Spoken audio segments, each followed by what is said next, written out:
moi, Fayoulou le Premier ministre ou pas, moi, c'est pas ça la priorité. Ce qui est important, que nous mettions ensemble un véritable système d'intelligence collective, parce que le tennis politique a détruit l'intelligence collective. Ça ne peut pas se faire sans qu'il n'y ait pas encore, sans que la question sécuritaire ne soit pas encore résolue, en fait. Ce que vous dites, en fait, c'est carrément... On peut pas aller vers une paix. Vous parlez, c'est parce que le dialogue nous conduit vers la paix.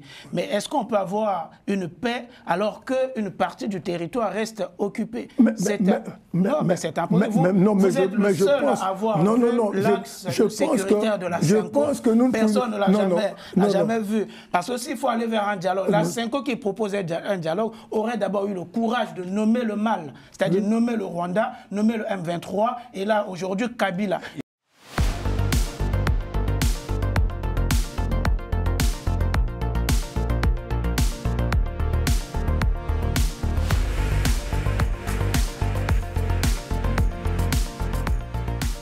Bonsoir à tous. C'était l'image de la soirée. Le président congolais et l'opposant Martin Fayoulou se sont rencontrés ce jeudi à Kinshasa pour débriefer cette séquence politique. Je suis en compagnie d'Armand Mavinga, politologue. Bonsoir. Bonsoir. Comment vous allez?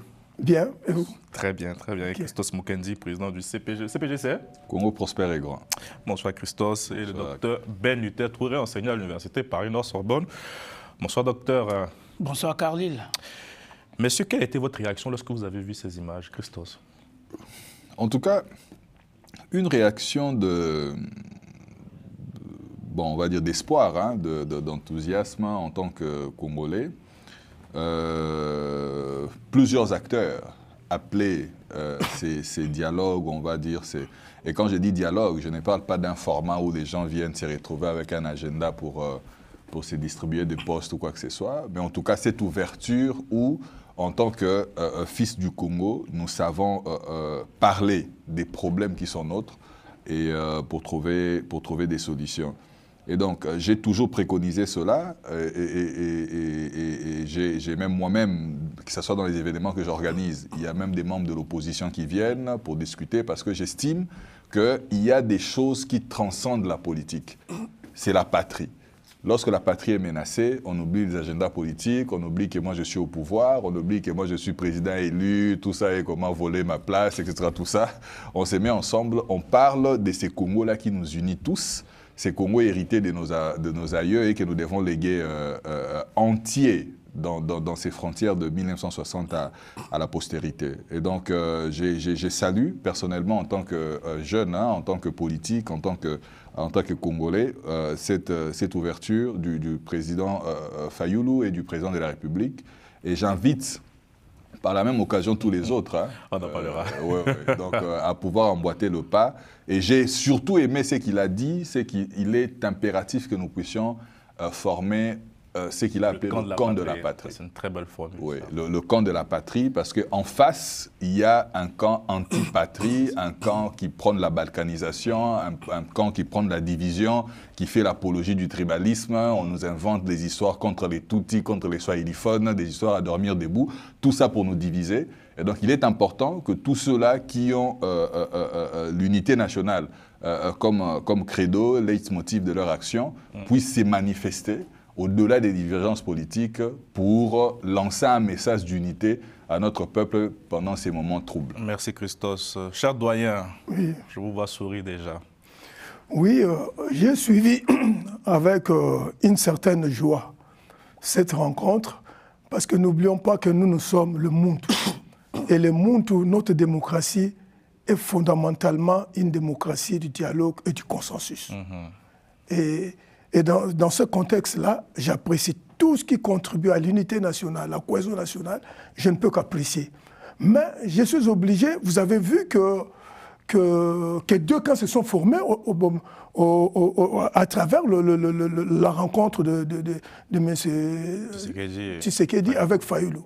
Il y a même des critiques qui sont violentes contre Fayoulou et autres. C'est la raison pour laquelle c'est ici pour moi une occasion pour appeler l'attention de tout le monde sur quelque chose d'important. C'est-à-dire, en fait, notre pays, depuis le 24 avril 1990, nous sommes dans un système politique de tennis politique qui nous a été légué par Mobutu Sese Seko et Etienne Tshisekedi. Et ce tennis politique a fait en sorte que nous ayons une classe politique médiocre, délinquante et prostituée. Et c'est cette tennis politique qui nous a amenés à détruire même le fondement de ce qui fait même notre être en tant que Muntu. Dans le Muntu, il y a le tout qui signifie la tête. Donc c'est nous, quand nous nous appelons Muntu, donc c'est un génie. Un Muntu doit être quelqu'un de génie. C'est-à-dire nous qui devrions développer une démocratie de génie, nous avons développé une démocratie de médiocrité. Et vous verrez qu'à travers ce tennis politique qui continue jusqu'à aujourd'hui, malgré la constitution que nous avions adoptée en 2006, nous sommes dans ce système-là. C'est toujours de jeux de binômes ou de faux jeux que nous appelons des jeux démocratiques, qui font qu'il y a des va-et-vient, quelqu'un qui était dans l'opposition, sans honneur, sans dignité, il passe dans la majorité, celui qui était dans la majorité sans dignité, il passe dans l'opposition, celui qui était dans son état civil, sans dignité. Il devient opposant, il devient la majorité. Et c'est ce qui fait que nous nous retrouvons, que ce soit les différents dialogues que nous avons faits, nous allons d'échec en échec, de rencontre d'échec en échec. Et donc, quand Fayoulou rencontre Félix Tshisekedi, c'est ici le lieu de le dire, Fayoulou a eu le courage, en mars 2019, de demander qu'il y ait cohésion nationale qui puisse voir le président Félix Tshisekedi à l'époque. Mais comme il y avait toujours ce tennis politique, là c'était d'abord le binôme FCC cash, le président Félix, la porte était fermée. On ne pouvait pas recevoir Fayoulou. Et donc maintenant, comme on le dit toujours, le jeu des binômes, maintenant on se retrouve, il y a l'AFC et le M23 qu'on n'avait pas calculé qui viennent trouver les choses, il faut changer de binôme. Il faut changer de binôme. Ah, il y a Kabila qui arrive à Goma. Subitement, on se rend compte qu'il y a une grande urgence, qu'il faut agir vite parce que sinon le pays va exploser à tout moment. C'est une bonne nouvelle. C'est une bonne nouvelle. C'est raison pourquoi je réfléchis. Pour montrer nos erreurs, nous avons perdu beaucoup de temps. Et parce qu'il avait demandé ça en 2019. Si on l'avait fait en 2019, on aurait gagné du temps. On a perdu beaucoup de temps. Et maintenant, qui a mené un phénomène Kabila qui... 2019, en lien aux élections présidentielles, où il se revendique président élu. Malgré cela, il a eu le courage. Ça, il faut apprécier ça. Il a eu le courage de proposer, il y a quelque chose qui ne va pas. Et donc voilà... Ces mots sont forts, hein, vraiment, je vais le dire. Il dit, le pays est dans une phase très difficile, nous sommes attaqués de partout, nous avons besoin de cohésion nationale. Et pourquoi je le dis? Parce que je ne voudrais pas que la rencontre entre M. Félix Tshisekedi Tshilombo et Martin Fayoulou nous ramène toujours à ce cercle vicieux que nous connaissons, qui est savamment monté. Ils viennent de rencontrer parce qu'il y a un enjeu majeur. Il faut neutraliser le groupe de Kabila, les Nanga et le M23. Et il ne faut pas que ce soit un truc opportuniste. Et pourquoi je le dis? Parce qu'il y a un déficit de confiance. Même s'ils sont s'est retrouvés, et il n'y a pas encore la confiance totale entre le camp Fayoulou et le camp Félix. Ils prennent le dialogue, c'est là où il faut maintenant que nous utilisons la plus haute intelligence congolaise pour se dire comment nous allons nous mettre ensemble pour créer une véritable unité nationale, une véritable cohésion nationale et de sortir de ce tennis politique savamment monté. Il a aussi demandé au président, il a demandé à Corneille Nangaa, coordinateur du AFC M23, de cesser d'être complice du massacre des Congolais et du pillage des richesses de la RDC. Il a également exhorté l'ancien président Joseph Kabila, qui séjourne à Goma, de quitter cette zone sous contrôle rebelle et de cesser sa collaboration avec ceux qui déchirent le pays.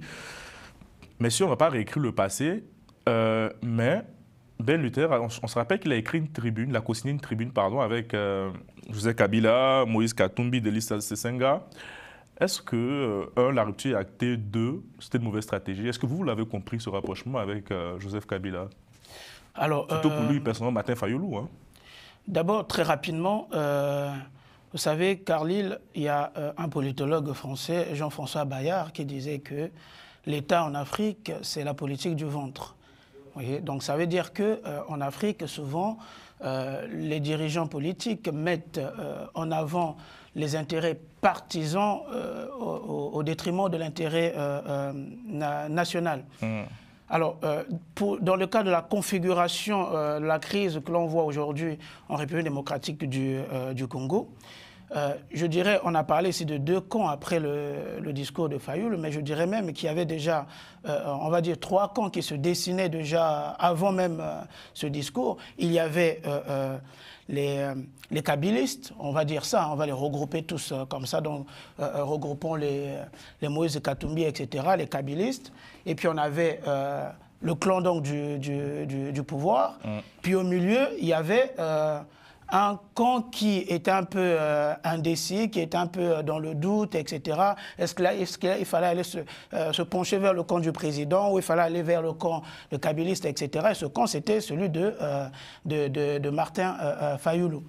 Et donc, moi, jusqu'à la rencontre entre le président Tshisekedi et Fayoulou, j'avais toujours, moi, considéré que le président Fayoulou, c'était quelqu'un qui pouvait, dans des circonstances actuelles, avoir un sursaut patriotique, parce qu'on le voit quand même, contrairement à d'autres opposants, il est quand même le seul qui a su nommer l'agresseur rwandais, qui a su quand même condamner les actes posés par le M23, condamner Nanga, condamner Kabila. Donc aujourd'hui, s'il rencontre... A posteriori, hein. Oui, a posteriori, parce qu'il n'avait pas encore des preuves. Parce que s'il a tenu ce discours et qu'il a essayé de tendre la main au président, c'est parce qu'aujourd'hui, c'est avéré que Kabila a des accointances avec ce mouvement rebelle. Donc je pense qu'aujourd'hui, l'acte qu'il a posé de vouloir chercher à rencontrer le président, c'est un acte patriotique et c'est aussi, et c'est très fort, c'est aussi un acte qui marque en quelque sorte que j'ai commis une erreur en cherchant à m'allier en quelque sorte à Joseph Kabila, en signant cette déclaration conjointe de l'opposition, etc. Et puis pour terminer, on parle de dialogue. Pour moi, le dialogue, c'est un faux problème actuellement. Il ne pourra y avoir de dialogue tant que l'Est de la République démocratique du Congo, notamment Goma et Bukavu, restent occupés. Il ne pourra pas y avoir dialogue tant que le président Joseph Kabila sera de mèche avec les rebelles, etc. Ben Luther, regardez, il a plaidé pour un dialogue social. Il a appelé le président Félix Tshisekedi à rencontrer les responsables religieux, je cite, porteurs d'une proposition du pacte social. Christos, est-ce que le président, dans les prochains jours, va s'inscrire dans cette démarche-là? C'est pas aussi une victoire idéologique de la Senko, méthodique même, je reviens de dire. Bon, en réalité, je ne pense pas que la Senko soit en quête d'une quelconque victoire, parce que sur tous les plateaux, je rappelle que cette même Senko a toujours été là dans toutes les crises qu'a traversé la RDC, pour essayer de proposer une voie de sortie. Ça n'a toujours pas été parfait, ça ne l'est certainement pas cette fois-ci, mais ça les mérite au moins de mettre le problème sur la table pour que nous puissions sortir de la crise. Et moi, j'accorde toujours le bénéfice du doute à la Senko, mais j'appelle toujours justement cette Senko-là pour montrer sa bonne foi et sa sincérité, de pouvoir nommer les choses telles qu'elles sont. Très bien. Parce qu'on n'est pas dans un contexte d'un conflit généré par une crise de légitimité, tout ça comme on essaie de nous le dire. Il est vrai que autant les élections de 2018 étaient contestables, autant celles de 2023 ne souffrent d'aucune contestation. Donc nous sortons d'une élection où il y a un président qui a été élu haut la main, où des institutions se sont établies. Et donc, si ces problèmes-là étaient un problème occasionné par un voisin véreux qui a occupé notre pays, qui viole, qui tue chaque jour, et lorsque vous voulez apporter la solution, il faut nommer les choses telles qu'elles sont.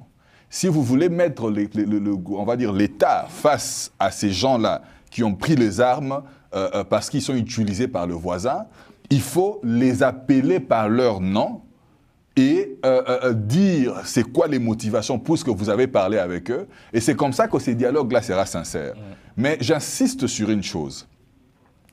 Pour rejoindre ce que le docteur disait tout à l'heure, j'ai toujours été contre ces affaires-là de dialogue en plein mandat qui débouchent sur des partages des postes, tout ça. Le tennis politique, justement, parce que ça détourne les gens vers l'essentiel, vers le fond du problème.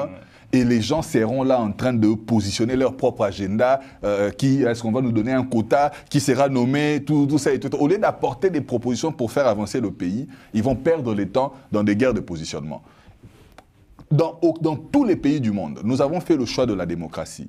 La démocratie, c'est des gens qui sont au pouvoir et d'autres qui se battent aussi pour avoir le pouvoir et amènent des contre-propositions, amènent un autre projet politique. En tout cas, le président Tshisekedi a promis de répondre rapidement à cette demande. Oui, peu importe. Mais c'est sur quoi j'insiste, c'est que quand vous avez choisi l'opposition, vous devez vous assumer jusqu'au bout. D'accord. Il peut y avoir des faiblesses dans l'organisation des élections ou tout ce que vous voulez, tout ça. Organisez-vous pour conquérir le pouvoir aussi après. Le président Kabila aujourd'hui, qui est devenu rebelle, a perdu le pouvoir par les urnes et ne pensez pas aujourd'hui se plaindre de la tyrannie comme il s'est plaint là. Et donc, j'encourage le président à accepter justement de rencontrer la Sanko, mais de ne pas tout prendre que la Sanko amène. Parce que même nous, les acteurs politiques, si nous devons nous mettre autour de la Sanko pour ces pactes sociaux-là, on ne viendra pas comme de petits enfants où la Sanko va nous dire, voilà l'ordre du jour, le point A, discuter avec Nanga, le point 2, nommer Kabila, je ne sais moi quoi, le point 3, voilà, nous avons la paix. Non, eux, ils lancent l'idée, ils ont leur pacte, mais c'est à nous de pouvoir ensemble réfléchir sur ce qui est avantageux pour le pays et ce qui aide le pays à pouvoir avancer. Oui, et il faut dire une chose, mais moi je pense que dans l'approche de la Sanko, nous pouvons retenir 3 éléments qui sont essentiels. Parce que la Sanko, il faut toujours ajouter avec l'ECC, l'Église du Christ au Congo. À l'époque, c'était, maintenant, c'est avec l'Église du Christ au Congo. Il faut toujours insister, ils sont maintenant, ce sont ces 2 grandes communautés, grandes églises qui sont ensemble pour nous amener à nous mettre ensemble autour d'une table. Mais il y a une originalité de l'approche actuelle. Parce que la première originalité, c'est que la Sanko et l'ECC nous appellent, nous. Parce que pourquoi j'ai insisté sur le tennis politique? Parce que ça détruit notre capacité d'intelligence collective. L'intelligence collective sur notre sort n'existe plus au pays. Chacun réfléchit plus sur son intelligence individuelle par rapport à sa ligne de conduite, à ses intérêts. Mais là, nous avons une proposition qui nous amène à nous intérioriser comme Muntu.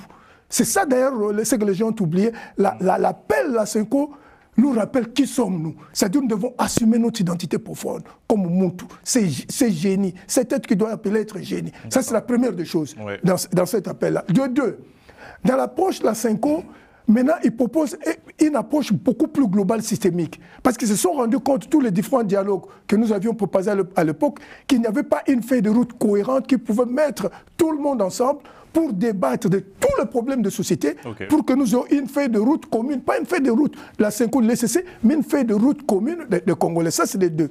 De 3, il y a une approche que j'ai retenue, une approche à très long terme. Parce que là, il parle jusqu'à 2060. Mais moi, dans mon ouvrage, j'avais proposé jusqu'à même 100 ans, le Grand Congo du XXIe siècle. Pourquoi l'avantage de cette approche-là? Que nous devons nous réunir pour préparer une feuille de route à long terme. Parce que vous verrez tous les pays africains, dans leur planification, échouent. Pourquoi? Parce que nous sommes bornés dans le court terme. Et quand on est borné dans le court terme, l'objectif immédiat, c'est préserver son pouvoir. Très bien. Et donc là, le président qui a dit que bientôt il va les recevoir, c'est une très bonne nouvelle. C'est une très bonne nouvelle, donc nous devons rencontrer la Sanko, mais c'est à nous. J'ai dit toutes les forces vives congolaises. Il ne faut pas que ce soit un dialogue politique, sinon ça va échouer. Si nous amenons ces leaders politiques qui se mettent ensemble, et nous savons globalement la classe politique congolaise est médiocre, il faut le reconnaître, il faut que ce soit toutes les composants de la société. Et nous allons nous mettre, et c'est ce qui va nous permettre, avec l'approche de la Sanko qui est beaucoup plus globale, qui intègre le sécuritaire, le social, le politique, et tout ce qui est planification du développement, ça nous permettait de nous intérioriser et de développer une nouvelle intelligence collective pour sortir de la crise actuelle. Ben Luther, est-ce qu'on se dirige vers une alliance Tshisekedi-Fayoulou? Est-ce que M. Fayoulou pourrait éventuellement prendre la tête d'un gouvernement dit d'union nationale? Je pense que à l'allure où vont les choses, et je pense que oui, on se dirige vers ce scénario. Et je crois le président Fayoulou, je l'avais suivi, je crois, dans l'une de ses interviews, qu'il était prêt à tout mettre en œuvre pour l'intérêt de la RDC, pour sauver le pays. Donc, si aujourd'hui il a fait quand même... Ce n'est pas le régiment. Comment? C'était pas le reniement de trahison. Il n'y a pas de trahison. Il trahit quoi? Il a choisi le camp de la raison. Il a choisi l'intérêt national. C'est ça ce que les gens ne comprennent pas. Il a choisi l'intérêt national au moment où d'autres militent pour détruire le pays, d'autres militent aux côtés du Rwanda pour détruire la République démocratique du Congo. Lui, il a fait le choix de la raison. Finalement, il a compris que dans des moments de crise, on peut être opposant, mais il y a un moment donné que l'Union nationale doit primer en quelque sorte sur tout. J'ai envie de revenir un peu sur la... On n'a pas le temps. Très rapide. 30 secondes. Juste 30 secondes. C'est vrai que depuis le début, on a toujours salué la démarche de la SENCO. Mais jusqu'à aujourd'hui, personne ne sait quelles sont ces grandes lignes que la SENCO... Mais pacte social, Mais il est où le pacte social? Il est où le pacte social? Il est en vente. Il est en vente. Non, il n'est pas publié, il est en vente. Hier, j'ai été vérifié. Il est en vente. Et aussi, quand les dirigeants de la SENCO se disent qu'ils sont financés par le Rwanda, moi, c'est un problème. Parce que moi, honnêtement, le dialogue national qu'on veut proposer, pour moi, c'est une perte de temps.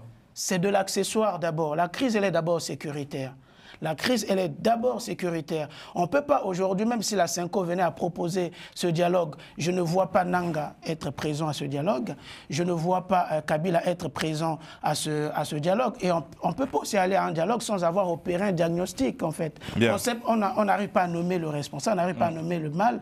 Et la SENCO n'a jamais nommé le Rwanda. Christophe, est-ce que cette rencontre-là pourrait aussi inciter d'autres opposants? Vous avez commencé dans vos propos introductifs tout à l'heure, notamment Moïse Katumbi. Bon, Moïse Katumbi est un peu, pour emprunter l'expression du président, borderline. On ne comprend pas très bien sa position. On peut la deviner à travers son porte-parole, qui est aussi son directeur de cabinet, qui affiche son soutien à Nanga, affiche son soutien à Kabila, affiche son soutien à Kagame, et tout ce qui est, on va dire, toutes les subterfuges et les prétextes qu'ils utilisent pour justifier les morts sur notre territoire. Et donc, on peut déjà estimer que Katumbi est dans le camp des trois cas, comme on les appelle, Kagame, Katumbi et Kabila.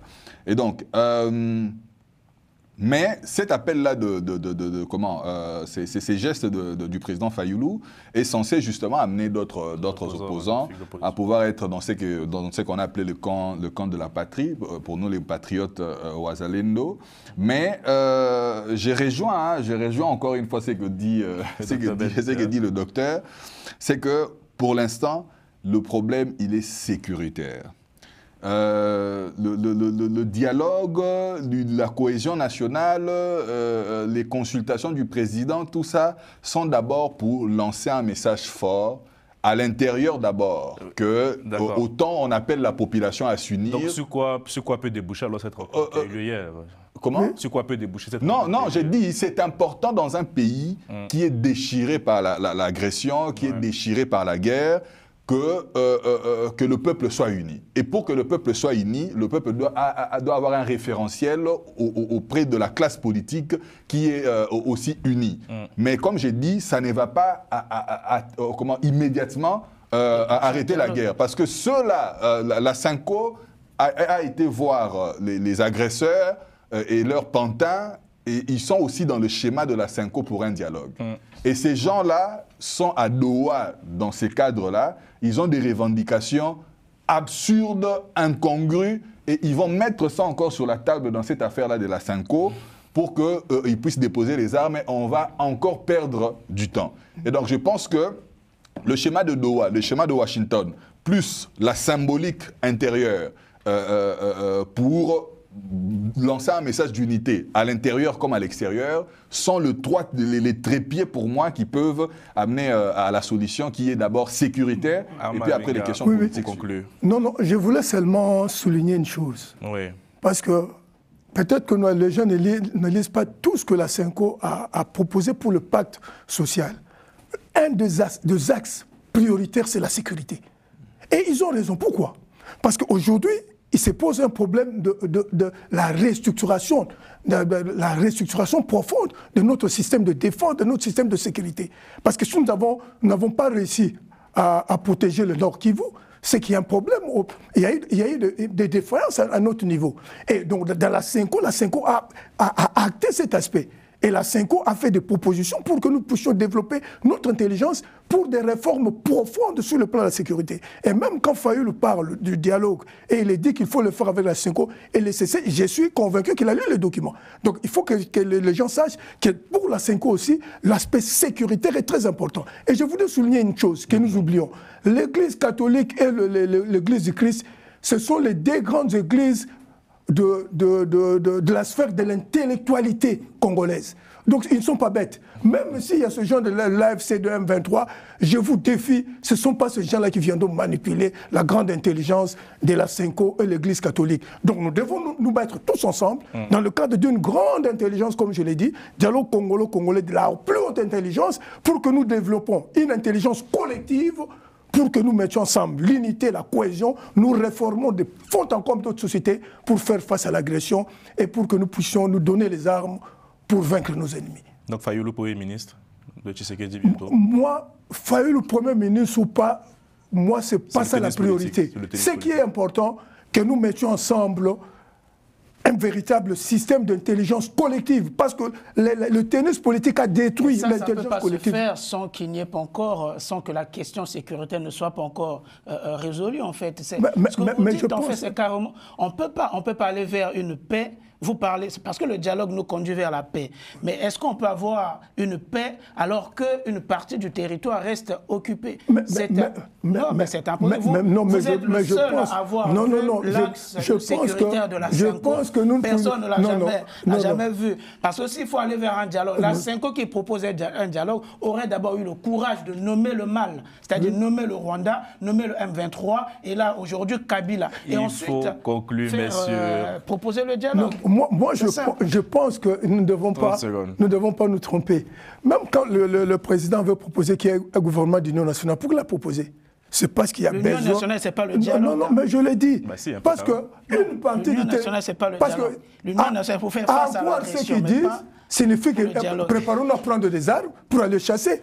Et pourtant, nous disons, mettons-nous d'abord, soyons solides ensemble, pour proposer des réformes qui nous permettent de réformer notre armée pour aller faire la bonne guerre. Ça, c'est pas le dialogue. Mais merci, le dialogue, c'est quoi? C'est se mettre ensemble. Christophe, merci, Dr. Berluter, merci à Mama Vega. Le dialogue est on une fait pratique toutes de les se mettre émissions et sans le ensemble quand bruit, il y a un c'est pas problème. possible.